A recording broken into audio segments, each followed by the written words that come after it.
I once had a young Israeli student say to me, Israel has become a landlocked carrier for the United States empire. And he said, I don't like that, as an Israeli. And it doesn't matter what your religion is or your ethnicity. You can be in the Saudi monarchy. You can be a corrupt Muslim named Mubarak in Egypt. That's just fine. It doesn't matter whether you're Jewish or Muslim. It doesn't matter whether you're Christian. As long as you are compliant to the interest of the empire in the Middle East. Why should people be fighting over the empire? And for those of you who like to blame Israel, and I'm not implying that there is no fault on the part of Israel, that's another matter for discussion. But whatever you say about Israel, remember, those F-16s and Apache helicopters came from the United States.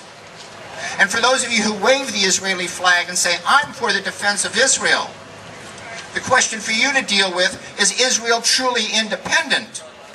Or has it just become a satellite in a larger empire?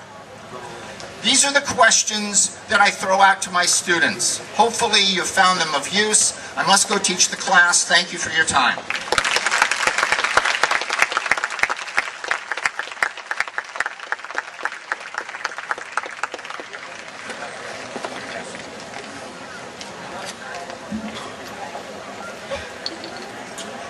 So next, we're going to have 3 accounts, personal accounts, from the situation in Gaza, which is, as of today, characterized by the Vatican, according to Reuters, as resembling a big concentration camp. So, first up, we have a good buddy of mine. He's down from UCR. His name is Tahir. He is from Gaza himself, and he's going to give us a little account from his family. Tahir.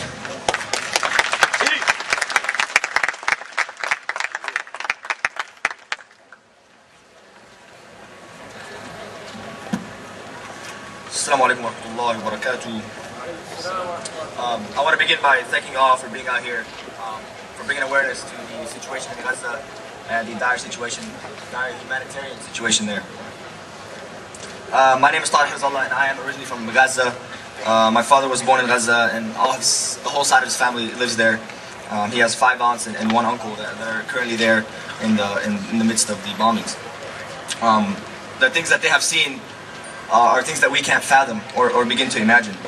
They live in an area called Al-Rimal, which is in Gaza City, in the northern part of Gaza City, in the northern part of the Gaza Strip. Al-Rimal actually bombed a few days ago by the Zionist forces, and in this attack they destroyed all my family businesses. And we thank God that nobody has died and only 1 has been wounded from our side of the family. Israel in that area has bombed the marketplace, the Interior Ministry building, the Islamic University, and the rest of the government buildings in that area, in the Gaza City. So when my dad talked to his aunts, he got contact with them, he got 2 different reactions from his 5 aunts. 4 of them were crying, and 1 was strong and felt that power. And as my dad talked to one of his aunts last week, when the bombings were actually happening, and she explained to him the situation, one of his aunts has 9 children, and they live in one of the densest areas in the world. So what she told him actually made him cry. She told him that she has split her children into different parts of the house, and she has them hiding in every corner. So in the case that a missile hits the house, they don't all die at once. So imagine the situation that they are in. A situation where she has to put her children in different parts of the house so that they don't all die at once. When my father heard this, he immediately started crying, and of course Mama was crying over the phone. And I think at that point, the reality of the situation hit me. She was telling us that they have gone back to the Stone Age. She said that food is scarce, water is scarce, there's no electricity. All they have is each other and the concrete walls of their home. And then the other aunt he talked to had a different attitude. She said, we need to resist. This is occupation. This is a battle that we have to fight. God put us in this position so that we may pass. This is a test. She said, we are going to last. Samdin. And that motivated me to do a lot of work on campus and just go out there and protest and yell my heart out. These people, the situation they're going through is unimaginable. Where do we stand in this? How long do we wait for someone to do something? We all need to stand for justice against these atrocities. We all have a duty as human beings, a responsibility to say no. Martin Luther King Jr. put this perfectly in his quote, "Injustice anywhere is a threat to justice everywhere." We know that the injustices in Palestine can happen anywhere else in the world. And what would our reaction be? As Muslims, as a Muslim, I have a responsibility and an obligation to do something. If we are God-fearing and just people, we will not sit and watch the news.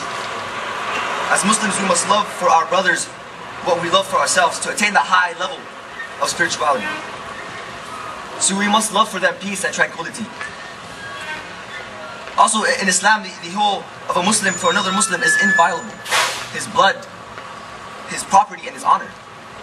The people of Gaza have a right over us to protect them and aid them in their time of need. The Prophet Muhammad once said that God helps those who help others. Whoever removes a worldly grief from a believer, God will remove from one of his griefs on the Day of Judgment. Whosoever shields a Muslim will shield him. God will shield him in this world and the next. So imagine the importance of standing for justice. This is obviously not just an issue for the Muslims or the Arabs. This is an issue for the world, for humankind. We ask all people of conscience to